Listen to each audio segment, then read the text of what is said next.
2:35 ng hapon, Lunes, November 10, 2025. So, yun na nga, for today's video is titingnan ho ulit natin, itatrack ho natin itong si Typhoon Uwan or si Bagyong Uwan, kung asa na ba siya ngayon, situated or located. So, kahapon is, or kanina pala, ng umaga, alas 4 ba yun, o alas 3 ng madaling araw kanina ng aking huling in-upload, ay nasa harap lang siya, nasa baybayin, or nasa karagatan ng San Fernando City ng Ilocos. So, asan na yung San Fernando City? So, dito siya kanina, yan, dyan, dito siya. Sa may San Fernando City, yan ang San Fernando City, yan ng Ilocos. Tapos, ang bagyo, si Uwan, ay andyan lang yung kanyang mata area. So, ngayon wala na siya dyan dahil medyo lumayo na siya. Sobrang layo na siya. I don't know kung ito ay sakop pa rin ba siya ng PAR or Philippine Area of Responsibility. Pero feeling ko hindi na, I mean, parang PAR pa rin siya. Pero malayo na nga siya sa kalupaan ng Pilipinas. So, good thing ay nakaalis na siya. So, ngayon, ang kanyang direction ay papunta ito ng somewhere in Taiwan or mainland China. Diba? So, congratulations sa ating mga taga-Pilipinas so far. Wala pa akong nakita mga Facebook posts na nag-share na merong mga nasalantang buhay. So, yung flash. Ano na yan, parang natin, predicted na ho natin yan. Gawa ng mga flood control projects sa Pilipinas, karamihan, ay mga back job. Ang alam ko lang na magandang flood control projects so far ay Iloilo and Davao City. So, magandang mga flood control project kasi walang bakas ng korupsyon. Pero itong sa bandang mga Luzon, ang dami mga dyan, Pampanga, Bulacan, Central Luzon. So, sa mga northern part of Luzon naman, yung mga Ilocanohan. So, di ko alam kung kumusta yung kailang mga flood control project dyan. So, as of now, andito yung bagyo. Diba? Tingnan nyo. Pagmasdan nyo. Nasa, siya? Northwest ng karagatan natin. Northwest Luzon or Northwest Luzon. So, nasa siya ha? Nasa anong lugar ba to? Vigan Ilocosur. Vigan Ilocosur. So, ang kanyang ayan, dito yung Vigan Ilocosur. So, ang bagyo, andyan ang mata. Yan, di ba? So, tama. So kayo, kumusta dyan sa mga nanonood, sa mga taga Luzon, Calabarzon, that's Cavite, Laguna, Batangas, Rizal, and Quezon Province. If you're watching right there, so kumusta? Baha, mayroon ba kayong dyan, mga natuklap na mga bubong na mga bahayan? Binahaba kayo, gano'n, high tide, kumusta ba, yung Calabarzon, Region 4A. How about Central Luzon? Central Luzon, isa rin sa parang nadaanan ng matinding ulan, na dala nga nitong si Typhoon Uwan. So, Central Luzon, that's Nueva Ecija, Nueva Vizcaya, Pangasinan,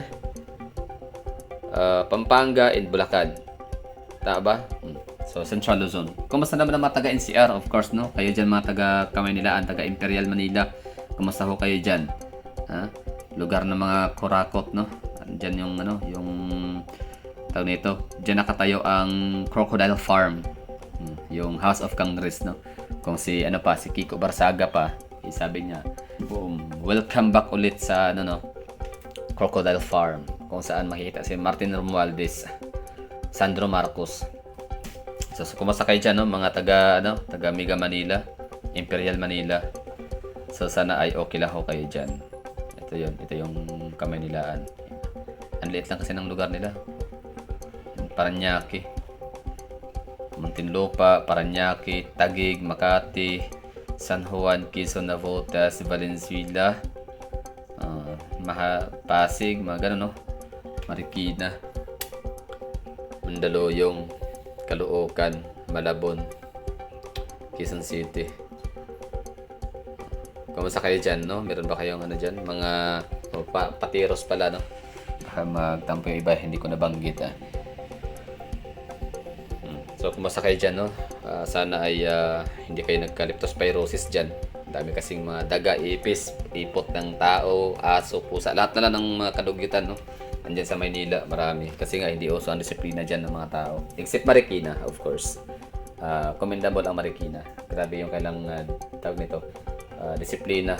Pinaiira talaga yung mga batas dyan. No? Meron sila city ordinances talaga na nag-i-exist. Yan na nga. Yung non-smoking, di ako sure ha. Pero yung no G-walking, tapos yung kalinisan talaga sa kalsada.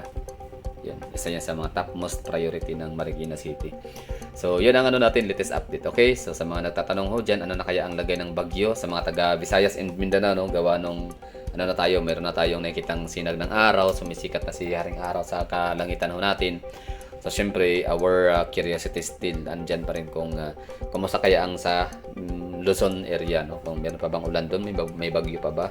Kasi, di ba, isipin natin, aminin natin na kahit wala tayong kasalanan sa na binagyo ang ibang lugar, pero parang nagigilty ho tayo, no? Na tayo masaya, tayo ay happy. Di ba? Ang sarap ng buhay natin, naliligo tayo sa dagat, alam mo yun, nagsasaya, nagtatawanan. Basta happy tayo sa buhay natin sa Davao, sa Mindanao, sa Visayas. Pero yun pala, meron palang parte ng ating bansa na binabagyo, no? Na sinasalanta ni Juan. So, bago tayo alam niyo yan, parang ugaling Pilipino natin yan, no? Na bago tayo maging happy, maging masaya, parang i-check muna natin kung okay lang ba, no? Baka tawag kasi itong insensitive, di ba?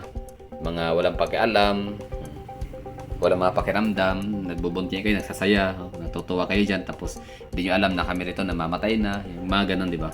Sinasalantat, nalulunod na kami sa baha, parang ganun, no? So, may mga ganyan tayong ugaling mga Pilipino. Except kay Bongbong Marcos, except kay Lisa Marcos, sino pa yun, no? Yung mga elitista, mga oligarchs, elitista, mga artist, celebrity, sila, yun na nga, sila Martin Romualdez, sila Frasco, di ba? Na yung nakukuha nilang mabuhay, kaya nilang grabe yung apog nila, lakas ng apog nila, grabe yung tama nila grabe yung kakapalan ng mukha, kakapalan ng apog. Basta lahat na lang kawalang hiyaan at kakapalan andun na yata sa kanila, sinalo nila lahat. Kasi nga, manlahid mo, nalulunod ang iyong kababayan sa baha, di ba? Tapos kayo ang mayor, kayo ang pinaka father of the town, kayo ang pinaka leader sa municipality, sa city, 'di ba? Tapos nakuha niyo maglakwat sa London. Ikaw first lady, 'di ba? Nakuha mong magpa-party-party sa Malacanang. Sa oras na 'yon ay maraming mga nalulunod na mamatay sa Cebu, 'di ba? So, di ko alam, grabe yung kamanhiran ng mga 'yan. Alam mo kahit pa siguro laplaponin mo ilang mga naong ba, mga aping bagga gid kayo, di sila madot nagulaw. O wala sila kanang walang mga hiya. Grabe ang kakapalan ng mukha. 'Di ba? Grabe, the best. Grabe kung meron lang sanang awarding, no, sa pinaka manhid na tao sa buong mundo. Sila na yata, no, mga Marcos family, Araneta. Ito si Marcos, ito taga Malacanang, ito mga tropa ni Bangag. Grabe kapal ng mga mukha. Kaya nilang waldas ng pera, milyon para sa mga pakonsyerto, lakwatsa, 'di ba? Na puno ng kahirapan, daming mga naghihirap ng mga Pilipino. Hindi dahil sa mga tamad, kundi hindi naghihirap sila dahil naghihirap sila magtrabaho, mahirap sila kasi yung finances nila, yung sahod kukulangin kasi ang taas ng inflation. Pero wala silang ginawang programa para i-counter yung mga inflation, pagtaas ng mga bilihin. Ganon. So, kaya nilang magwaldas ng pera ng bayan, alam niyo yun. Kaya nilang pag nakawan tayo, kakapal ang mga mukha, Saldico. Grabe, kapal ang mukha ni Saldico, ando sa ibang bansa, no, palakwatsa na lang, pa-hotel-hotel, di ba? Sana all. Samantalang ang dami mga Pilipinong walang makain. May makain pero wala, talagang tipid kasi nga ang sahod, basic salary, hindi na halos kaya ipagkasya sa buong pamilya. Kasi nga 12% VAT, ha, yung isang kilong yung mantika na 100 pesos bili natin sa supermarket, 100 pesos may VAT na yun. Kung hindi dahil sa 12% na VAT, edi sana nasa ano na yun, nasa 88 pesos lang sana yun. Pero dahil nga pinatungan tayo ng VAT na gawa naman ni ano yan eh, no, ni Recto. Pagkakaalam ko, Ralph Recto may gawa niya nung time ni Pino yata nun. Oo.